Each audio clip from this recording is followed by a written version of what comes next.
Hello friends, ये जो figure आप स्क्रीन पे देख रहे हैं ये है केशवानंद भारती। इनका 80 साल की आयु में संडे को निधन हो गया। इन्हें द हिंदू ने कवर किया है। हम इस आर्टिकल का इन डेप्थ एनालिसिस करेंगे और इस टॉपिक का बैकग्राउंड को भी डिस्कस करेंगे। ये टॉपिक आपके जनरल स्टडीज़ पेपर 2 के बेसिक स्ट्रक्चर से रिलेटेड है, यानी कि सीधे आपके सिलेबस से रिलेटेड है ये टॉपिक। द हिंदू ने इसे किस तरह से कवर किया है? The petitioner who saved democracy but lost his case in supreme court, यानी कि ऐसा याचिकाकर्ता जिसने डेमोक्रेसी को बचा लिया लेकिन खुद वो अपना केस हार गया। दोस्तों, जब जब हमारे देश में संविधान की बात होगी केशवानंद भारती केस को याद किया जाएगा। तो चलिए देखते हैं क्या खास है इस केस में। केशवानंद भारती कौन थे?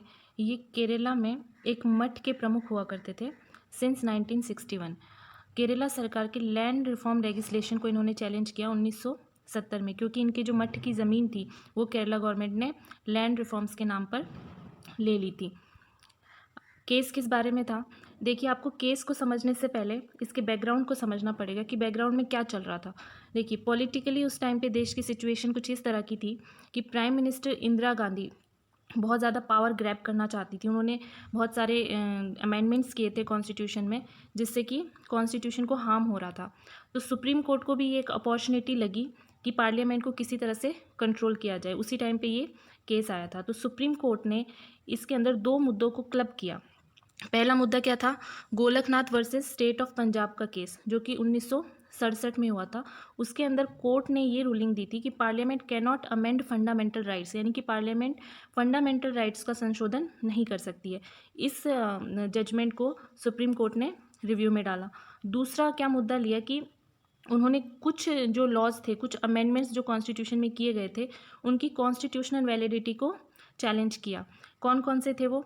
Removal of fundamental right to property. Fundamental right to property उस टाइम तक हटा दिया गया था और पार्लियामेंट ने इस तरह के लॉज पास किए थे जिसके अंतर्गत कि उन्होंने अपने आप को, यानी पार्लियामेंट ने अपने आप को ही इस तरह की शक्तियां दे दी थी कि वो संविधान के किसी भी हिस्से को किसी भी तरह से अमेंड कर सकता है और कोर्ट्स उसका रिव्यू नहीं कर सकते। यानी कि पार्लियामेंट ने क्या किया कि आर्टिकल 368, जो कि पार्लियामेंट को संविधान में संशोधन करने की शक्ति देता है, उसके अंदर ही संशोधन कर दिया कि पार्लियामेंट जिस हद तक भी चाहे उस हद तक संविधान को संशोधित कर सकती है।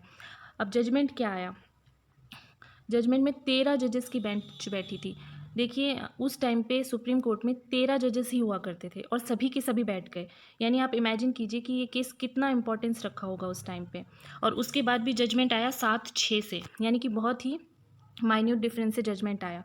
अब इस जजमेंट में एक हिस्टोरिक काम क्या हुआ कि basic structure of doctrine evolve हुआ। बेसिक स्ट्रक्चर ऑफ डॉक्ट्राइन क्यों इवॉल्व हुआ, पहले तो हम ये समझते हैं, उसके बाद हम समझेंगे कि ये क्या है। देखिए, सुप्रीम कोर्ट के सामने एक डिलेमा था कि वो ऐसा भी नहीं कर सकता था कि पार्लियामेंट को अमेंडमेंट की शक्तियाँ ना दे, क्योंकि पार्लियामेंट को इस तरह की शक्तियाँ तो होनी चाहिए कि वो कॉन्स्टिट्यूशन को अमेंड कर सके ताकि टाइम टू टाइम उसे रेलिवेंट बनाया जा सके। दूसरी चीज़, पार्लियामेंट को इतनी शक्तियाँ भी नहीं दी जानी चाहिए कि वो कॉन्स्टिट्यूशन को ही बर्बाद कर दे, जैसा कि उस टाइम पे बैकग्राउंड में चल रहा था। तो सुप्रीम कोर्ट ने इसका एक बीच का रास्ता निकाला। उन्होंने क्या कहा कि पार्लियामेंट कॉन्स्टिट्यूशन को अमेंड कर सकता है। उस पर कोई भी रिस्ट्रिक्शन उन्होंने नहीं लगाई किसी भी पार्ट पे। इवन फंडामेंटल राइट्स को भी पार्लियामेंट चाहे तो अमेंड कर सकती है। बट उन्होंने क्या कहा, ये जो बट है ये सबसे बड़ा बट है। उन्होंने कहा कि आप कॉन्स्टिट्यूशन में अमेंडमेंट कीजिए, लेकिन आप कॉन्स्टिट्यूशन की मूल भावना को हर्ट नहीं कर सकते। यानी कि कुछ पार्ट्स, यानी सर्टेन पार्ट्स ऐसे हैं जो कि इनहेरेंट और इंट्रिंसिक हैं कॉन्स्टिट्यूशन में, आप उनको टच नहीं कर सकते हैं। और इसी को कहा गया बेसिक स्ट्रक्चर ऑफ डॉक्ट्राइन। इसमें कौन कौन से मुद्दे आते हैं वो अभी हम डिस्कस करेंगे कि कौन कौन से मुद्दों को सुप्रीम कोर्ट ने बेसिक स्ट्रक्चर में रखा। जिस टाइम पे ये जजमेंट आया था उस टाइम पे सुप्रीम कोर्ट ने इसकी कोई प्रॉपर डेफिनेशन नहीं दी थी। बाद में टाइम टाइम पर उन्होंने अलग अलग मुद्दों को इसमें शामिल किया कि कौन कौन सी चीज़ें बेसिक स्ट्रक्चर ऑफ डॉक्ट्राइन में आएंगी। पार्लियामेंट ने, सुप्रीम कोर्ट ने कहा कि पार्लियामेंट फंडामेंटल राइट्स को अमेंड कर सकती है, लेकिन फंडामेंटल राइट्स को अमेंड करने के दौरान ऐसा नहीं होगा कि फंडामेंटल राइट ही छीन लिया जाए। ये वही बेसिक स्ट्रक्चर से ही रिलेटेड है कि फंडामेंटल राइट को भी बेसिक स्ट्रक्चर में ही डाल दिया कि आप उसे अमेंड कीजिए, लेकिन उसे उसकी मूल भावना को आप हर्ट नहीं कर सकते।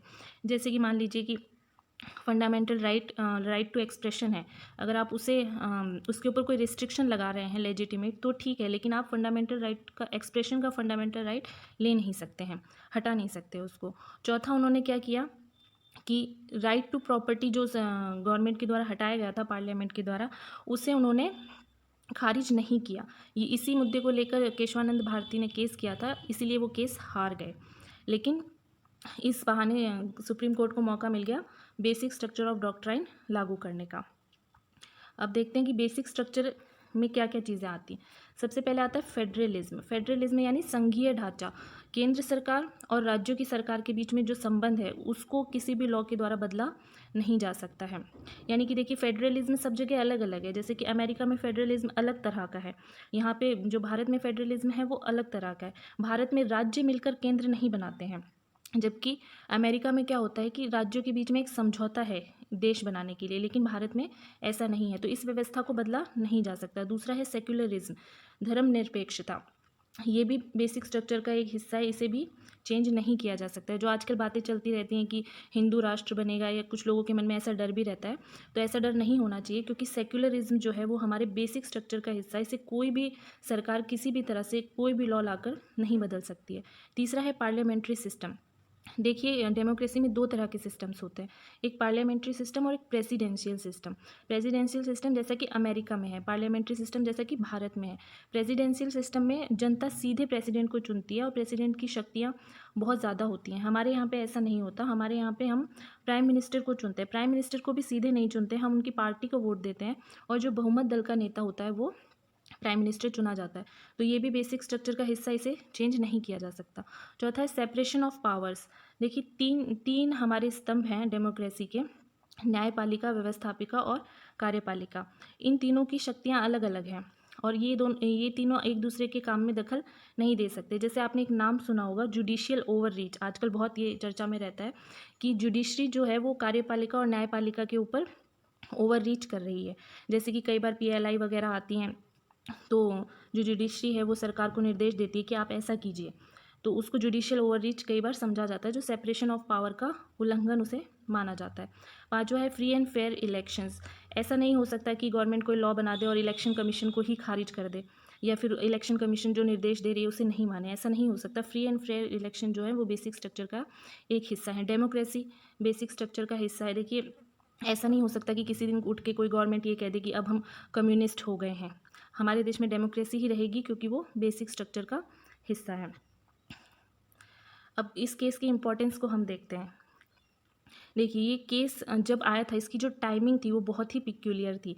इस केस का जजमेंट आया था 24 अप्रैल 1973 को, और इसके कुछ समय बाद ही हमारे देश में इमरजेंसी लागू हो गई थी।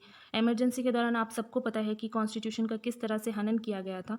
अगर उससे पहले ये केस नहीं आया हुआ होता तो कितना डिस्ट्रक्शन हो सकता था, हम सोच भी नहीं सकते हैं। इसके लिए ही ये केस इतना चर्चा में रहता है, इतना इसके ऊपर बात की जाती है, क्योंकि इसने हमारी डेमोक्रेसी को सेव कर दिया इमरजेंसी के टाइम पे। तो आई होप ये केस आपको बहुत अच्छे से समझ में आया होगा। एक लास्ट बात ये करनी है कि जब भी आपके पास ऐसा कोई क्वेश्चन आए तो आपको ये कोट ज़रूर करना है, Keshavananda Bharati lost the case but democracy won. Thank you so much.